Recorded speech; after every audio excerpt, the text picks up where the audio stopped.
What's good, YouTube? It's your boy Fate. First off, I honestly want to apologize for the lack of content that has been evading my channel, but I've been dealing with some personal issues, so I took a step back for that and also just to get a bit more organized. So, again, I apologize sincerely for that. So, today I come back with a pilot for a possible new series called What Is It? Which shall be me focusing on the games that come out through the Xbox preview program. I'll play them, record a little bit, and then I'll give a breakdown, kind of like a review of it based off of that to let you guys know what it is. Maybe give it a shot, maybe even get you to purchase it. Who knows? We'll see. So, the game I'm focusing on today is Happy Dungeons by Toy Logic. They're the same people who created the cult classic PvP game Happy Wars. Now, just as a disclaimer, this game is in a beta state, so things may change prior to the final release based off of input and suggestions from the community, and also if the developer sees that things are not working the way they want them to, etc, etc. So with that said, let's get started. Happy Dungeons. What is it? It is a free-to-play dungeon crawler action RPG. Pretty much, if you want to compare it to a game, I'd say like Diablo. You can call it Diablo Light because it does have that vibe to me a little bit. And it's been developed with the unique style only Toy Logic can do, which is that of like they gave canvas to kindergartners and told them to have fun, and they just took those ideas and slapped them on character models, which also are wacky looking, and that's what they got. Now, even though that's the case, I know that us as gamers are big on graphics and visuals, and this visual may not always appeal to everybody, but I mean, if you don't mind it or you can tolerate it, the gameplay makes up greatly for it. It is immensely enjoyable, and actually I'd have to say quite solid, especially for a beta right now. There's also, which is probably one of my favorite things about this game, is co-op up to 4 players, and that can be done either online or locally. I'm not sure if you can do 50-50 of 2 online, 2 local, or however, some people do it. I know some games do allow that, but I'm not sure per se how it actually would work. So we're going to start off by talking about the gameplay. Like I said, it is actually solid and enjoyable. The controls feel amazing. They're responsive. I don't really feel like there's any lag. Every now and then the fact that I may mess up on a skill, but that's because of the fact that I'm not looking in the right direction. But other than that, my only real, critique is the fact that the action does feel a bit slower paced compared to other RPGs like Diablo, but I think this is done purposely so that the game can cater to both the casual and hardcore player base. Also, there are 4 difficulties that you can choose from. Human, which is easy, Hero, your medium, Death, which is hard, and then Insane, which is very hard. Also, the quest variety is quite good. I mean, majority of them require you to attack things majority of the time, but then you also have we have to save people, protect things, or survive. It gives a nice variety. Plus, also the optional subquests also add even more variety to that. I know one I came across was I had to eliminate a whole entire map in 60 seconds. Sounds easy, but solo as a mage, extremely difficult. Once you complete those subquests though, you actually earn a chest at the end of the zone, which is a nice incentive for completing them. Now, combat is responsive, like I said, it's fun, and it does have a weird feel when you're doing melee as a mage, especially with the combo that it has. It's like 2 regular hits and then it's like a poke that does like a little charge off that can do multiple hits, but it leaves you extremely vulnerable when you do it, which kind of therefore tells you, hey, mage, long range only, no melee.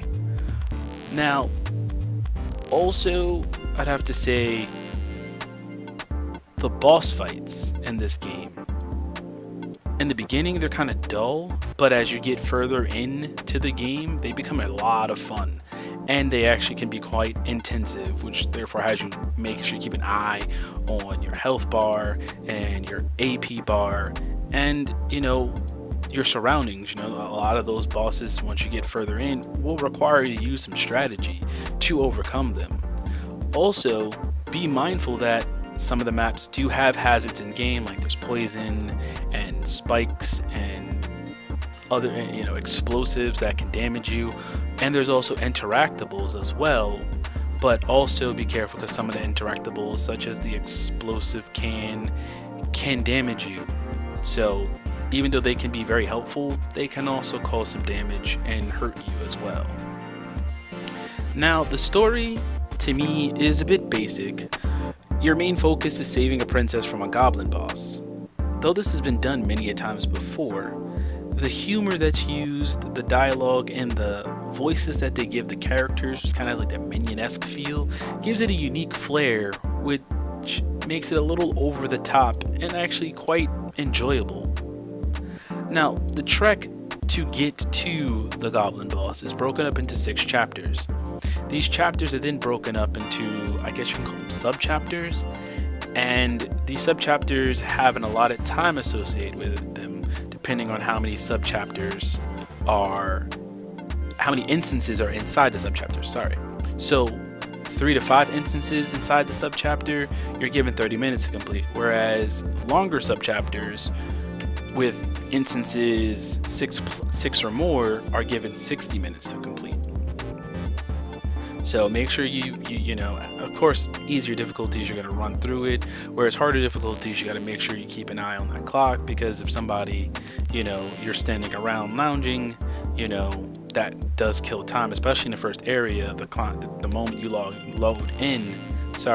you load in, you'll be racing against the clock, especially on like Insane or Death, whereas Hero and Human, you're kind of on par. So now let's talk about the classes. The classes in the game is the Trinity from Happy Wars. You have the Warrior for aggro tanking, Cleric for healing and buffs, and then Mage for ranged damage, and then can also buff through enhancements. Though this Trinity works well, it's the same thing that they used in Happy Wars, I personally would love to see more classes added in the future. And I personally would love to see a Ranger, another class that can do melee ranged, or even another series of classes that fill in voids, or whatever. But that's just me. So, skills. There's a good variety of skills for each class. I believe there's like 45 for each class from what I read on the website. And there's 3 levels for the skills that help make up the 45. So levels 1 and 2 are unlocked via leveling your account up to unlock them. So just playing the game and leveling up will unlock levels 1 and 2. Whereas for level 3, you will need to have level 2 unlocked and also complete a specific prerequisite to unlock it. Each skill also has a tier that is related to either the Y, B, or A buttons, with A being your weaker skills. These are also the skills that you get in the beginning. Every character starts off with an A skill. It uses, I'd say, about 25% of your ability power. Then B skills are your moderate skills, which uses about 50 to 70-ish% of your skill power, and then Y being your heavy hitter, which I believe uses all of your skill power. I haven't unlocked any Y skills yet, but being that B pretty much takes up quite a bit of your ability power, I would assume that Y is that, let's destroy everything right now and watch it. So you can also have 7 skills equipped at a time, which allows you to do amazing build diversity. So you can have 3 A skills, 3 B skills, and 1 Y skill. So mix and match. Even though each button has its own set of skills, you can still equip that skill. I'm not sure if you can have levels 1 and 2 of the skill, but it would be cool if you could have all three of that skill on your bar. So therefore, if your favorite skill is the Cyclone, which is what you get for Mage, you can have level 1, 2, and 3, and then you have a skill for B, and you can have all three levels of that, and then you have your Y. Like, that's just one way of doing it. So, okay, if you enjoy customization, Happy Dungeons has it for you. This game's customization is practically limitless. You can mix and match to create whatever wacky hero you want. You want them to have green skin, orange skin, pink skin, bug eyes, buck teeth. You can do it. There's pretty much no stopping you. There are some items that are cash shop locked, which you do have to spend some money to unlock, which does kind of suck a bit, but it's a free-to-play game, so there has to be some things they have to make money off of. There's also a ton of items to be found in-game, and there are various ways to get them. You get items through defeating the mini-bosses and bosses, naturally. There's way you can get them from breaking crates, urns, barrels, boxes, opening treasure chests. Then you can also buy card packs with in-game currency, such as the Happy Stars, or through premium currency, which are the Happy Gems. As for your items, you can't really do much with them until you hit level 3. Once you hit level 3 and you gain access to the item shop, you can do a lot more.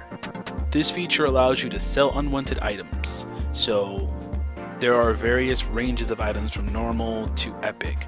Normal and maybe rare items, which don't really say much about rare. I think they may have like the little star. Like, those items just sell for basic Happy Stars. Whereas like the epic gear, which has a bright yellow big star, selling those items will get you a special currency called rare metal, which you can then trade in for either items to level up your gear or to save up and buy some of the best gear in the game, and those usually run at 160 a piece. Also, you can mod your gear through the use of buffs. Now, buffs come in two versions. There's the permanent buffs, which are like metal ingots that are drilled into the armor. You cannot take those off. And then there's like the tan cloth-like buffs, which you can manipulate either through adding, removing, or erasing. Now, just be mindful, removing a buff takes the buff out of the item but destroys the item. Erasing the buff just destroys the buff but keeps the item. And then adding a buff allows you to take the buff out. Now, there are items that do have multiple buffs, so if you want to remove a buff, you have to make sure that you're fine with losing everything else. Because once you take it out, that item is no longer there. You can't do I don't think you could do multiple removals. So keep that in mind, and just know that this tool is used to help develop your gear to be the best that it can be, and there are a large amount of buffs in the game. So as you complete the main objective, you will earn several different things. Those things are fame, experience, and rewards. Fame, which you don't really do much with, is used to unlock the next subchapter to continue the story. That's all it's there for. I wish that it did have another mechanic, but hey, that's pretty much all it's there for. Then you have experience, which is used to level up your characters. Now, experience isn't just for the one class you're playing with.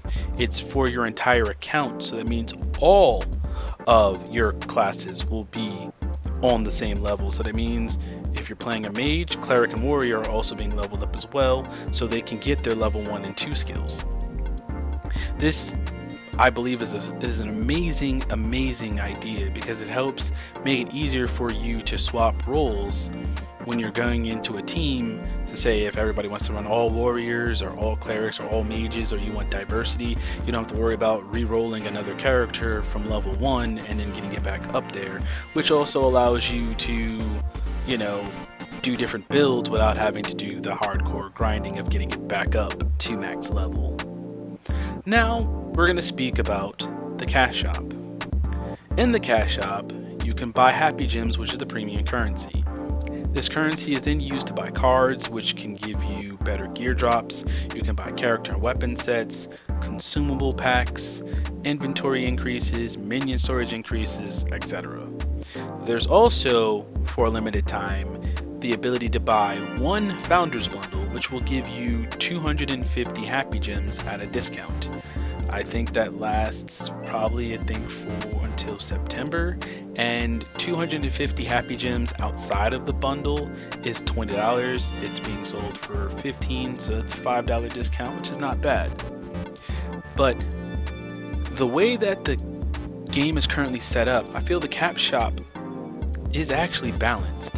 Yet to some players would feel that buying gear shouldn't be allowed, as it eliminates the grind, thus removing part of the gameplay experience and fun, especially in dungeon crawlers where grinding is the main objective, especially after you complete the story, to make your character stronger and be able to clear harder difficulties. So overall, I'd have to definitely say Happy Dungeons is a very fun game. It's easy to pick up, easy to learn. You can either play solo or with friends, whether it be on Xbox Live or locally. I mean, I'd recommend you trying it out. It's free to download. It's going to remain free upon full release, being that it is a free to play game. Also, the game gives achievements. I don't think many games in the preview program allows you to unlock achievements. But also, if you've ever played Happy Wars, when you first log into the game Happy Dungeons, you will be given items for the fact that it reads that you have data from Happy Wars. Also, just as one final tidbit, if you do end up enjoying the game, there are consecutive day login bonuses. So therefore, on day 1 you'll get something, day 2, day 3, etc, etc. Now also keep this in mind, as some of the skills will require you also to log in a certain amount of days once you get it to level 2. I believe the mage has one where you have to level in, you have to level to 2 for that skill, and then you have to log in 50 days. It's a lot, but hey, if you enjoy the game, you'll be playing almost 50 days with no problem. So, with all that said, this is your boy Fate. I'll catch you later, YouTube. Peace. Hey guys, it's your boy Fate. And if you're listening to this, that means you made it to the end of my video, and I greatly appreciate you doing so. So, if you enjoyed the content, please hit that subscribe button. Greatly help, as long as with the like. That'll help me know that I'm doing good videos and will keep me motivated to produce more content. So, with that said, peace.